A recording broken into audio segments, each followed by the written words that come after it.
Last week I uploaded a video on Swelter, which was the second Steam release of the Snowdrop Escape development team. It was in no way a sequel to their first mod, but I thought it would be a good time to take a look at said first mod this week. Their first mod, which very unsurprisingly is called Snowdrop Escape, is what we'll be talking about today. It released almost exactly 2.5 years ago and is actually of pretty high quality. While generally appreciated by the community, this mod also received quite a lot of criticism for multiple points like its story, voice acting and just general gameplay. Today I'll be summarizing, analyzing and reviewing it and hopefully explain its literal multiverse story in full. I will also be answering the question if the criticism this mod got was deserved. I will be spoiling the entire mod. I do recommend you to check it out for yourself, it's free on Steam. Be sure to come back afterwards though. Now there is a training ground in this mod, which is just a shooting range, which none of you need anyway and kinda just spoils what weapons you'll receive throughout the game. I'd rather cover them throughout. What we do learn though is that you can only carry one weapon per slot. There are melee, light, middle class and heavy weapons. There are also distinct slots for frag grenades, a PDA and an antidote, which we'll get to later. Let's get into the main game. Before we do that, 95% of you aren't subscribed. If you haven't subscribed yet, please consider doing so. The story takes place 6 years after the 7-hour war. You play as James Hugo, a male of unknown age. The mod takes place in northeastern Europe, in what used to be the Russian Federation. The mod starts off with a cutscene where the camera moves towards a couple of monitors. We eventually fully zoom into a map to what is probably corresponding to the place where we start. We are on a boat arriving at a base situated in a very Arctic region. Now right off the bat, the first thing you are greeted with is very subpar voice acting. Here we are, Rush. If it wasn't for the subtitles, you would sometimes have no clue what people are saying. This first part here where we move around is nicely designed. The color correction is pretty strong but also nicely fitting for such a cold region. We even get a bit of a tutorial here on mines and the sounds they make. It would be a perfect start to a mod, wouldn't it be for the voice acting? Now honestly, try and guess what this person is saying. I'm not gonna give you subtitles at first. Sorry to all the deaf people watching. Received, he's arrived.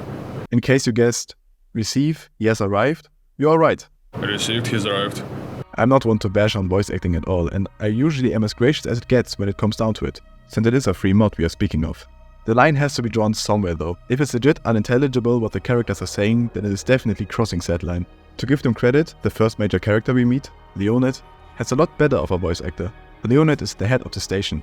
Before I get into what he explains here, we will first be reading through the game's description on Steam, since there is otherwise no way of understanding what this guy is about to tell us, although even then, it is pretty hard to follow. We learn that the game takes place after the Commande's invasion, but also a couple years before Gordon Freeman's arrival. It's mentioned that there are some abandoned technologies not yet found by the Combine that still exist in the world, which sparked the interest of the Resistance. We are part of a third party. We seem to own some of these technologies and don't want to share them with the Combine or the Resistance. Back to Leonid. He explains the situation and our mission, which honestly suffers greatly from the writing that is obviously done by non-native speakers.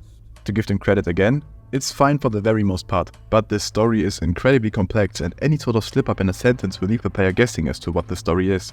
Eli Vance's army wants to take over a laboratory complex, which has the capability to connect to parallel worlds. He says that not all of the Earths and parallel universes were exposed to the resonance cascade and alien invasions, the goal of our organization being not to let it happen again in said parallel worlds. Our mission is to get to the lab and kill everyone we meet, since our people were evacuated from the labs before the rebel invasion of the lab started. We are then told about Liza, the only employee who wasn't evacuated. She is an administrator of sorts there. With her, we'll initiate the injection of poisonous gas into the complex. Then, we will come to the surface and get picked up by a helicopter. The gas will force the lander units to escape onto the surface. By the way, I said that you won't have a clue what people are saying if it weren't for the subtitles. Turns out that the subtitles are wrong as well. Well, after an alien invasion, it's hard not to be surprised. I'm assuming the voice actor simply misspoke here, but this stuff should really be triple checked, especially in such a crucial scene. We then get our equipment, which includes some kind of armor, and then... Cool. I'm on it. This weird cutscene happens. If they really wanted the protagonist to say this, why not just make them say it without cutting to a different angle? Anyways, we get into a helicopter and fly away in an honestly pretty cool scene. There are no cuts or anything and we can still look around. It's funny how we got such a well pulled off cutscene right after arguably one of the worst and most misplaced cutscenes I have ever seen in a Half-Life mod. We then knock on a door that leads down to the cellar of the building we are in another cutscene. Hey, open up! I'm here! Oh shit. I don't know. Now, I generally don't like cutscenes in a Half-Life mod that tries to take place in the Half-Life universe. But even if we do let it slide for a bit, this cutscene simply feels unneeded.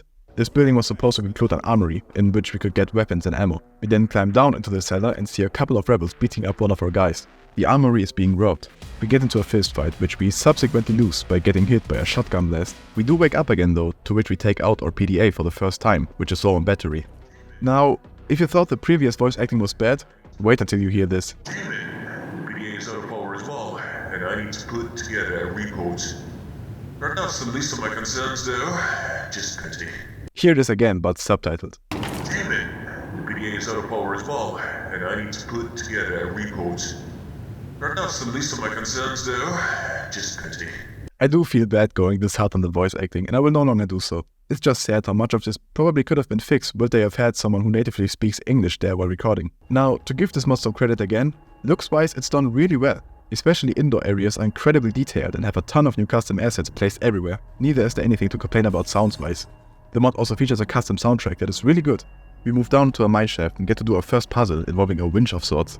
This area is beautifully designed, I really love it. We get this interesting HUD when interacting with this code thingy, where we see a cursor, which I think is a nice touch. We then move into some sort of labs. You may get poisoned by a poison headcrab here, to which you'll need an antidote. You no longer go down to 1 HP and then regenerate.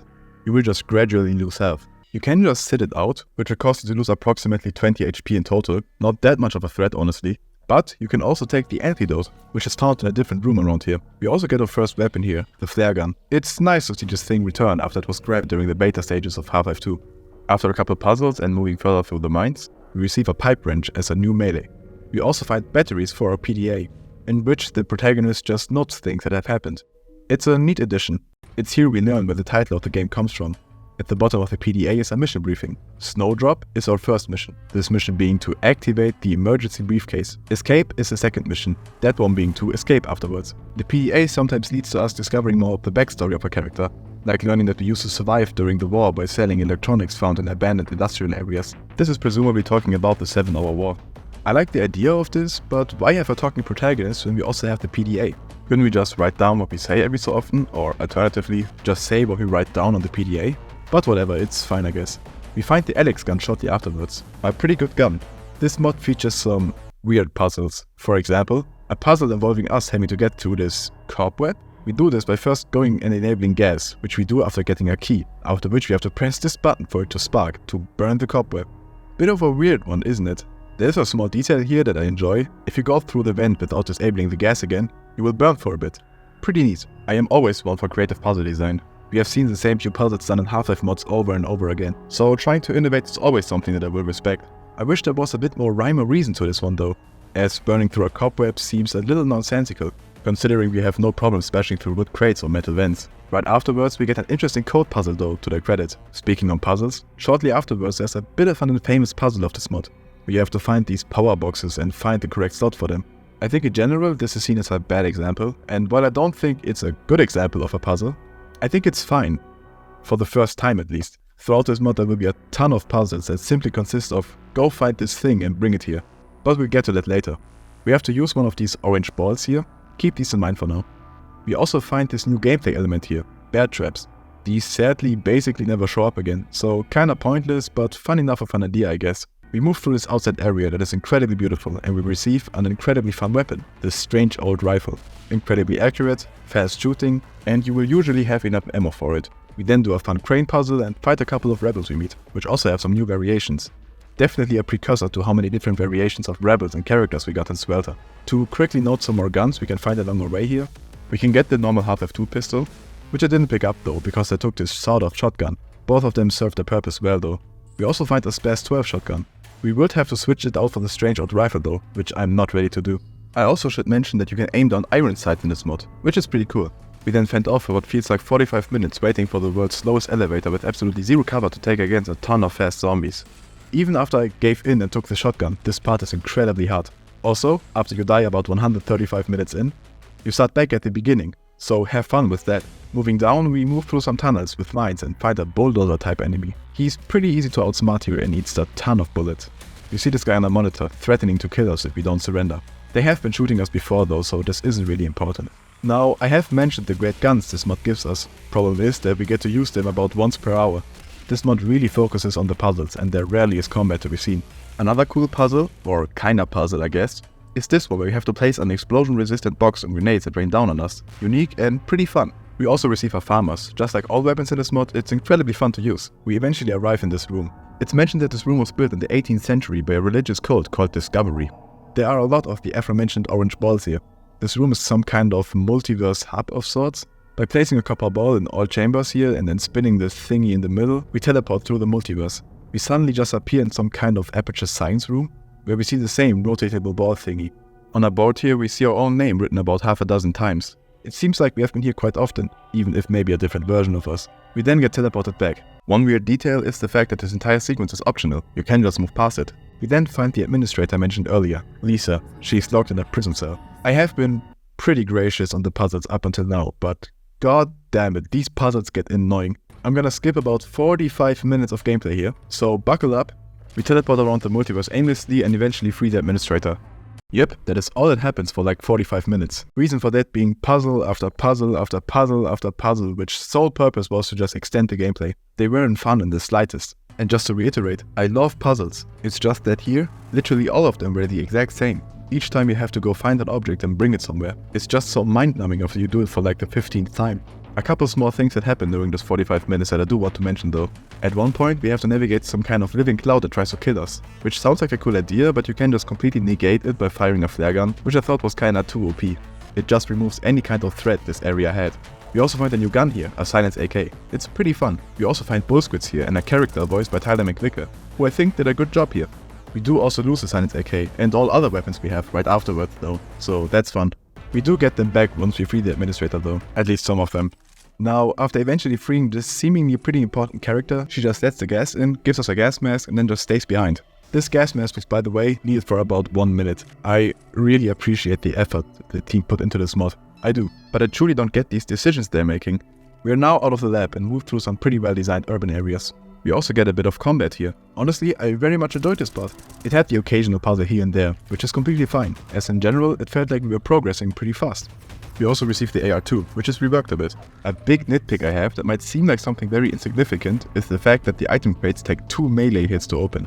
It's a very small but annoying difference from what we know from Half-Life 2. We then find a snowmobile and manage to start it up, after which we have to leave it behind again. Legit, this driving section lasts for like 45 seconds. We then have to do a bit of puzzling, after which we get to drive it again. This puzzle was a bit more creative, but I still would have loved for it to not interrupt the driving section so early. But in general, I think it's fine. About 30 seconds later we get stopped again to talk with this guy, and to be honest, at this point the story was entirely lost on me. Nothing that happened previously felt like it was making any sense. All that you need to know is that the first part of our mission, Snowdrop, is successfully completed. Our main goal is basically just escaping. This snowmobile might seem like a pretty fun idea, and the potential is definitely there. However, once we do actually get to drive it for longer than like 30 seconds, the controls are about as bad as you'd expect. It's like a mix between the worst controls of the airboat and the worst controls of the buggy from Half-Life 2. We then get stopped again, where we have to just open a door once again. Why? We also have to backtrack like 2 miles to open it. We fight against a couple of combat in the snow, we fight some of the snow APCs, which I must admit are a pretty cool idea and look really great. We then fight the gunship that has been following us for a while with a rocket launcher that doesn't have laser guided missiles. So basically just shoot and hope it lands. Do the developers know of the concept behind the gunships? How you are supposed to fight them using the laser guided missiles because they shoot them down otherwise? Now, granted, this isn't much of a problem here, because the only way you'll be getting a hit on the gunship is when it's flying really low and close to you, so it doesn't even have a chance to shoot the rocket down if it wanted to. It flies away. Once we chase it down, we then finally finish it off using some kind of artillery weapon, which was pretty fun I must admit.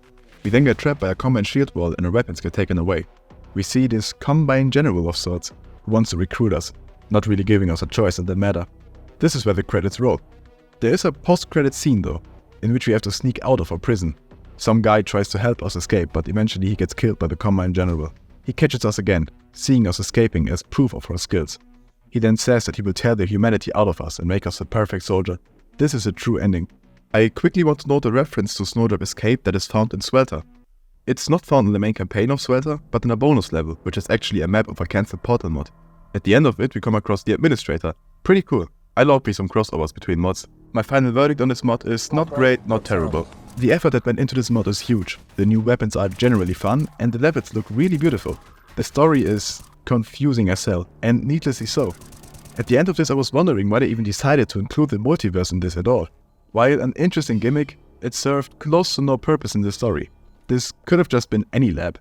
Why introduce such a complicated plot point and use it so rarely?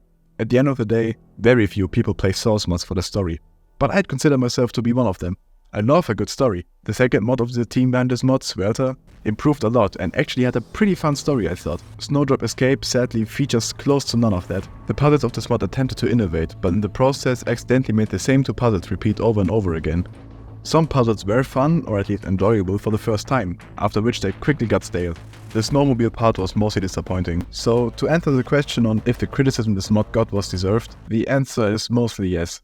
While this mod is beautiful and there's quite the amount of effort that went into it, it also had a ton of flaws. I do still recommend you to play it, but only if you have a lot of endurance and just love all things Source.